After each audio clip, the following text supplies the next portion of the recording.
সাবেক তথ্য প্রতিমন্ত্রী মোহাম্মদ এ আরাফাত ও সংসদ সদস্য ফেরদৌস আহমেদের নেতৃত্বে আলো আসবেই নামক একটি হোয়াটসঅ্যাপ গ্রুপের কিছু স্ক্রিনশট সামাজিক মাধ্যমে ভাইরাল হয়।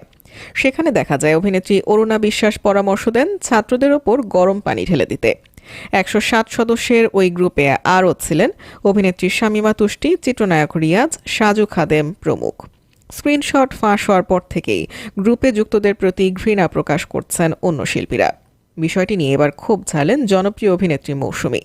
গ্রুপে যুক্ত শিল্পীদের জন্য শিল্পী পরিচয়টা নিজের কাছে লজ্জার বলে মনে হচ্ছে অভিনেত্রীর। মৌসুমী বলেন, একজন শিল্পী রাজনীতিতে প্রত্যক্ষভাবে সক্রিয় বা নিষ্ক্রিয় থাকবে কিনা তা নির্ভর করে তার মনস্তাত্ত্বিক ও ব্যক্তিসত্তার ওপর। তবে সাধারণ মানুষ বা শিল্পী কেউই রাজনীতিকে উপেক্ষা করতে পারে না। কোনো শিল্পী বা রাজনৈতিক দল যদি গণমানুষের কথা না বলে, তাহলে সাধারণ জনগণ তাকে ছুঁড়ে ফেলবে, এটাই স্বাভাবিক। তিনি বলেন, রাজনীতিকে কেন্দ্র করে ক্ষমতার দাপটে যে সব শিল্পীরা মানবতা লঙ্ঘন করে জাতির কাছে নিচুতার পরিচয় দিয়েছেন, তাদের জন্য আমার শিল্পী পরিচয় আজ লজ্জার।